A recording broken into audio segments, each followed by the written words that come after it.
Yom Tov Sameach Lekol Am Israël, début de Shulchan Aruch, Shanu Masechet Avot, Yehuda ben Tema Omer Rebeaz, Kan Omer Kal Kan Asher Veratz Katzevi Gibor Kari Lasot Retzon Avicha Shebashamayim. La Mishnah nous dit une chose que va utiliser le Shulchan Aruch au nom de Rabbi Yehuda ben Tema, soit fort, plutôt effronté comme le léopard, soit léger comme l'aigle, court vite comme le cerf, et soit héros comme le lion. La Sot Retzon Avicha Shebashamayim, pour courir faire la volonté de Akadosh Baruch Hu, de Dieu. De la Madou Mikan Arbaat Barim Ba'avodat Haboré, on apprend de là 4 points qu'on doit savoir pour servir le Créateur du monde. Et Veaz Kanemer, soit effronté comme le léopard, une personne ne doit pas avoir honte du regard des autres parce qu'il est devenu pratiquant. Dès qu'on pratique la Torah, le regard des autres est sur nous, en train de nous critiquer. Qu'est-ce qui se passe? Rentrer dans une secte, t'as pas besoin d'être trop religieux. J'adore cette phrase, qui est pour moi une des phrases les plus comiques qui ait jamais été inventée par l'humain. Ne sois pas trop religieux. J'ai entendu tellement cette phrase-là que ça veut dire quoi? C'est-à-dire que tu vas à la synagogue le matin, tu vas en boîte le soir, j'ai pas très bien. Tu manges à la maison cachère et tu manges ta rêve dehors. Ne sois pas trop religieux. C'est comme si que ta femme a un enfant et tu dis on va pas le faire trop parfait, on va lui enlever une main. Tiens. Shem Ishmor. C'est la même chose. J'avais sorti une fois ma blague. Hein? Ouais, c'est pas trop fidèle. Exactement, c'est la même chose. Sois pas trop fidèle, mon mari ou ma femme. Sois pas trop fidèle. Faut pas être extrémiste. C'est bizarre que. Moi, j'avais une autre image à donner. C'est celui qui prête 1000 euros à son prochain et l'autre il vient lui rendre et il compte et il manque 200 euros. À ce moment-là, il dit mais tu sais, je t'ai prêté 1000, là tu m'as rendu 800. Il lui dit faut pas être trop fanatique. C'est dit Toda déjà que je t'ai rendu 800. Les gens sont un peu bizarres, franchement. Mais sois pas trop fidèle, c'est pas mal. J'aime bien, j'achète. On me disait mon rabbin Shiva, j'achète.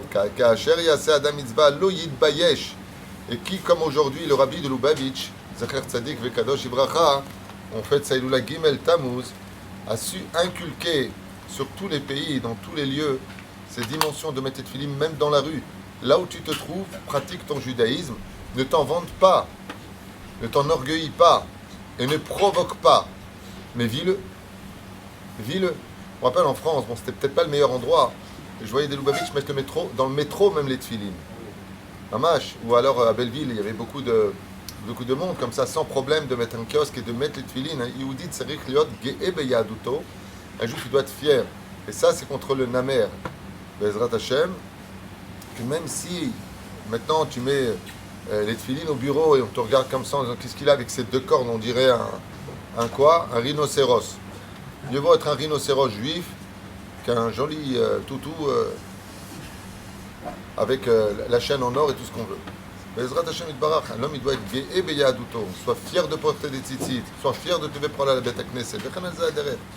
הלכה ב' וקל כנשר למאר לעצום עיניו למראות ברע. Et donc qu'est-ce qu'il fait l'aigle? L'aigle a une grande particularité, il monte très haut, il est très léger, mais à 1 kilomètre de distance il est capable de voir une mouche sur une fleur. Sa particularité, c'est sa puissance des yeux chez l'aigle, hormis ses serres et bien d'autres qualités qu'il a. On nous dit sois léger comme l'aigle, c'est quand tu vois quelque chose qui est interdit à le Torah, comme l'aigle qui sait s'élever très haut, sache lever les yeux vers le ciel.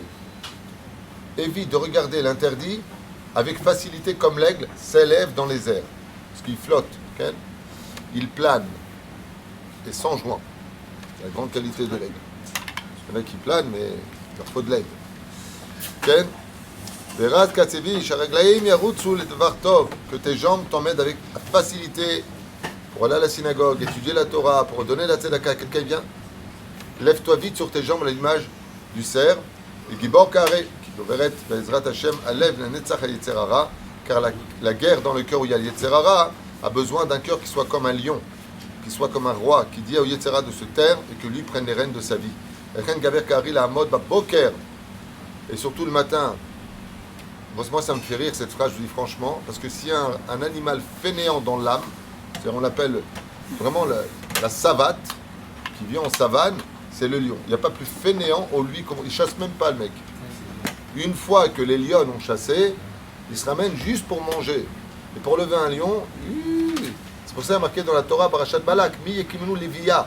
Qui peut se lever comme une lionne? La lionne se lève vite rapidement. Hein? Ah bah, le lion, quand il se lève, Pérouche et la barre, plus personne ne parle.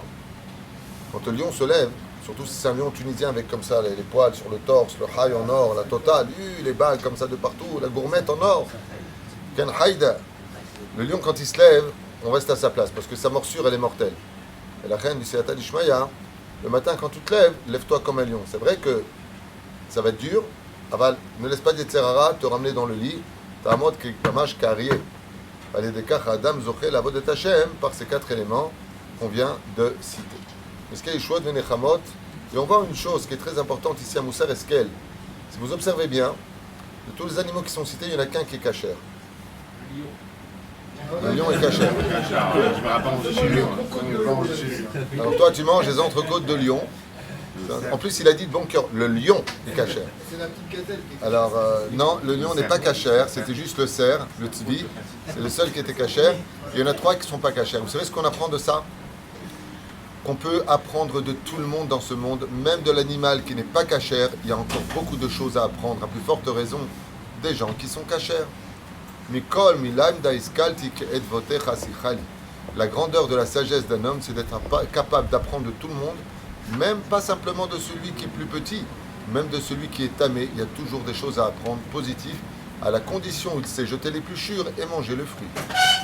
D'accord.